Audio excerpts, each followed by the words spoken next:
Tonight's speaker is Amory Rowe. As an undergraduate at Princeton, Amory was an English major and played on the varsity field hockey, ice hockey, and lacrosse teams. Co-captaining the field hockey and lacrosse teams her senior year. She holds the distinction of being Princeton's first athlete, male or female, in any sport to be named first team All-American 3 years in a row.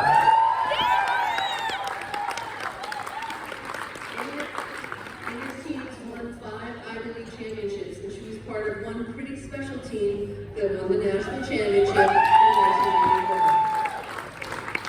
After graduation, Amy helped the national team defend its world title by defeating Australia in a championship game. As a person that was tormented by a certain Australian for many years in my career, I thank you for that.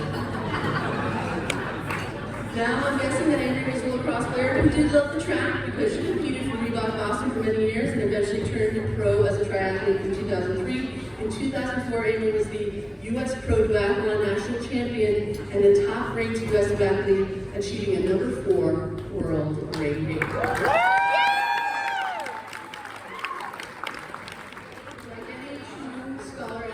Princeton, Amory balanced her athletic endeavors with one of service. She is a self-proclaimed believer in the power of words. Amory started her career as an English teacher. There are some great English teachers. One standing up right here. She founded and ran a nonprofit organization in the arena which placed U.S. Olympic athletes in underserved communities to provide long-term mentoring to tens of thousands of at-risk children. Currently, she works as a freelance journalist who focuses on stories that shine a light on the intersection of sport and education. Please let's welcome her to the stage.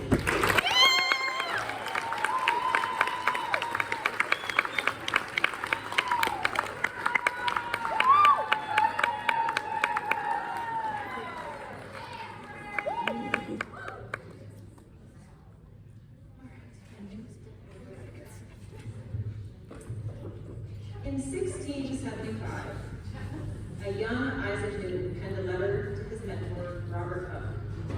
In it he wrote, "If I have seen further, it is by standing on the shoulders of giants." That line is sentimentally to be used as shorthand for all of us wanting to pay homage to our forebears. We stand on the shoulders of giants, we say, by honoring those who paved the road we now travel. I have said this about Chris. We all have, in one way or another, over the past few months. Chris is a giant. But before the 36 seasons and the 432 wins, before the 16 Ivy League titles and the 3 NCAA championships, before the 348 players coached and the All-Americans and the Halls of Fame, there was just Chris Salem. Not yet a pioneer, not yet a giant, just Chris. Chris was the daughter of an educator, a committed student, a talented athlete. Despite how seriously she took her sports and her studies, I have it on good authority that she could be playful too. According to one source, when still in high school, Chris and her friends would frequently drive around an abandoned parking lot in an elaborate reenactment of that week's episode of Starsky and Hutch. She was not yet a giant then. By the time she got to college, I imagine Chris, the student athlete and the emerging leader, was beginning to sense her lofty potential. Her lacrosse coach, Carol Kleinfelder, must have seen the giant in waiting and the scrappy public school kid who ran the clock at basketball games and helped out in the equipment room, and who then took to the playing field with an uncommon intensity and a work ethic rare in even Harvard's hallowed halls. In a recent phone conversation, Carol reminisced about Chris, the undergraduate. She was just so competitive. Not to a fault, but she really wanted to win. If I were to sum her up in one phrase, Carol said, it's hardworking. Giants always, always, always work hard. Chris's college teammate and roommate, Annie Ely, had an early view of the fledgling giant. When asked recently to recall the very first time she met Chris, Annie said, "I remember thinking, she looks intimidating, and she's really nice. Annie and Chris each took their first ever plane ride together spring of their freshman year. They took calculus together that year too, and Annie remembers the two of them exiting the Math 1B exam hall and collapsing on their backs in the grass, looking up at the clouds, elated to have arrived at the end of freshman year. I wonder if Chris sensed then the dawning of the 4-decade future awaiting her on an Ivy League campus 250 miles south. Giants had excellent vision, you know. By the time Annie and Chris were seniors, teammates and roommates were also co-captains of both the field hockey and lacrosse teams, the latter of which went undefeated with a 17-0 record, including a stunning upset of Maryland, during which Chris, playing cover point,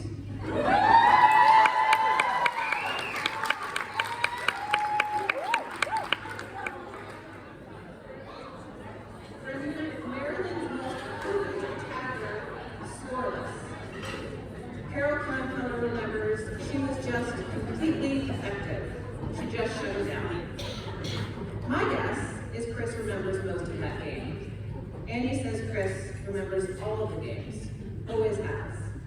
Giants have long memories.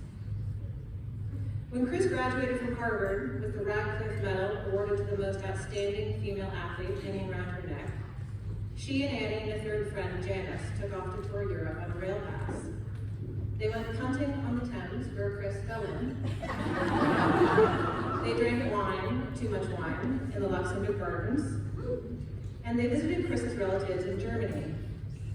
Annie recalls spending much of the train ride from Austria to Germany learning how to say, "I had a good sleep," in German. Chris was determined that they all learn the proper phrasing so that they could pay that compliment to Chris's aunt the next morning. Chris was looking out for all of us, Annie concluded. Giants have colossal hearts. By the time Chris returned to the States and surveyed the landscape of her post-collegiate future, she must have had a sense of the heights to which she might ascend. Bob Meislick, the Princeton athletic director who hired Chris in 1986, certainly did. He interviewed Chris in a half-empty dining room at the old Rusty Scupper out on Alexander Road, and so sure was he that this whip-smart upstart was the exact right fit for the job that he doesn't even recall who else was in the hiring board. Over a recent lunch, Bob told me about a memorable day years after her hiring, when Chris entered his office with a singular agenda. She wanted him to know that she knew the men in his department were making more than the women. By the time that meeting was over, Bob and Chris had drafted a letter which they delivered to the higher-ups at Nassau Hall. A major study ensued, and in time, the women earned pay equal to their male counterparts.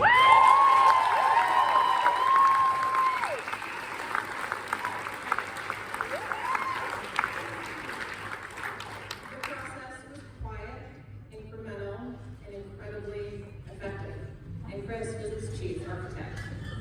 Giants know when to use their indoor voices.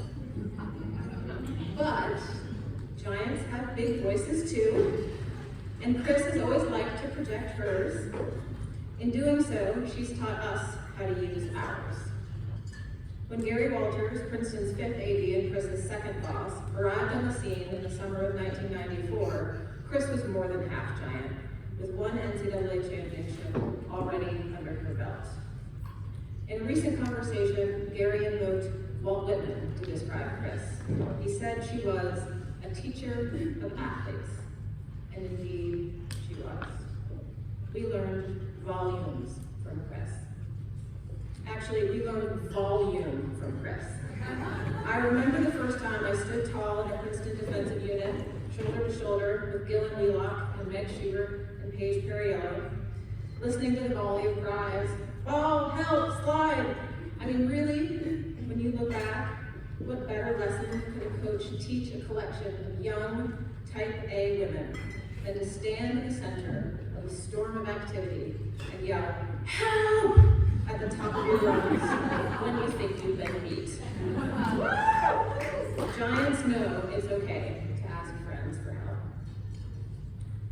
Molly Marcousson, the AD who oversaw 7 of the last 8 years of Chris's tenure, knew Chris from her time as an undergraduate. Molly hadn't played lacrosse, but her roommates had, and she'd observed Chris's impact on them. In a recent call, Molly said, quote, "Chris was so big in the lives of her players. You wanted her respect, her love. She was so strong and so smart and so right all the time. But the best thing about Chris, according to Molly, she never gave up on being great. That unrelenting drive for incremental improvement and the ability to instill it in her players is the foundation of Chris's legacy. Giants never stop growing." But of all the carefully packaged lessons Chris offered, the greatest gift she gave us was the enduring sense of belonging to this collective of kick-ass women. In one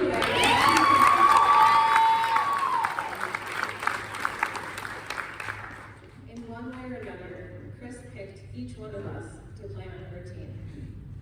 While most aspects of the college admissions process were focused on cataloging the contents of our cranium, Chris was more interested in surveying the secrets locked inside our ribcage.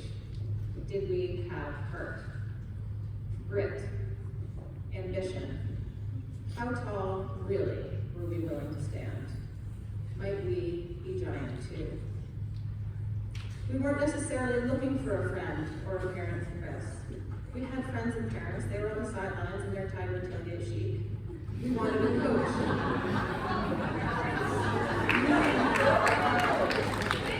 We wanted a coach, a champion, to give us permission to be strong and flexible, powerful and graceful, single-minded and cooperative.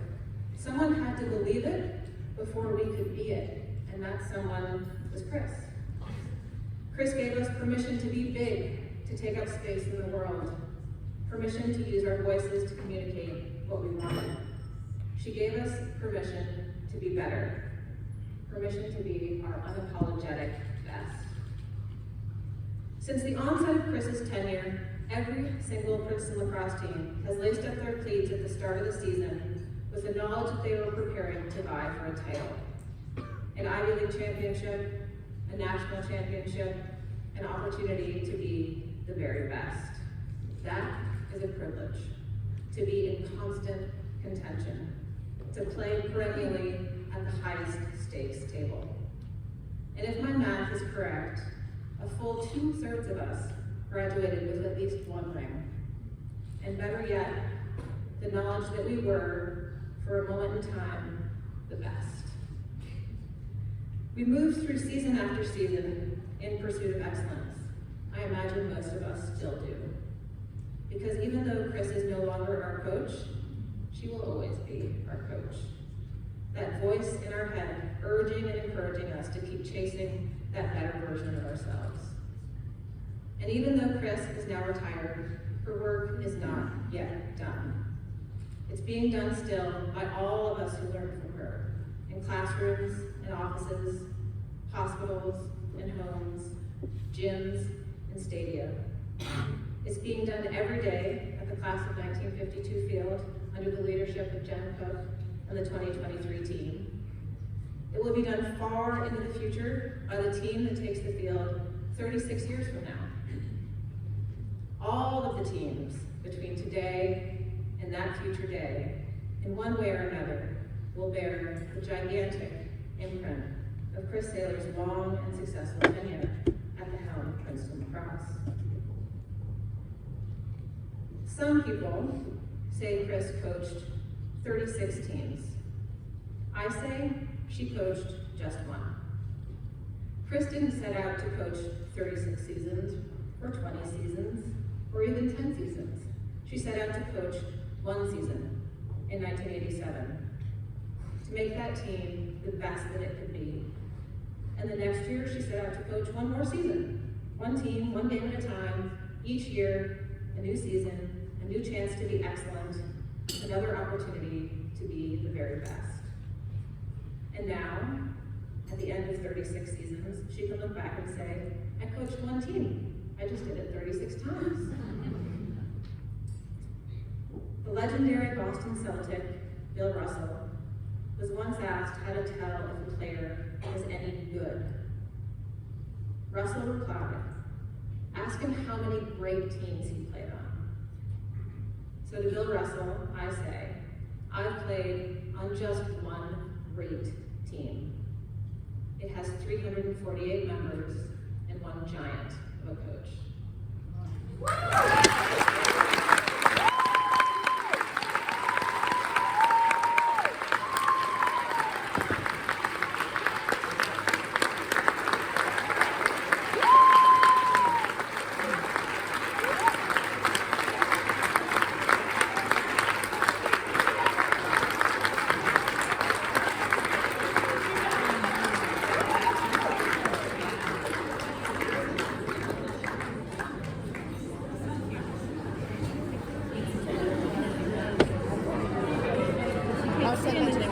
Well done. That was really special. I'm gonna send that to Pops.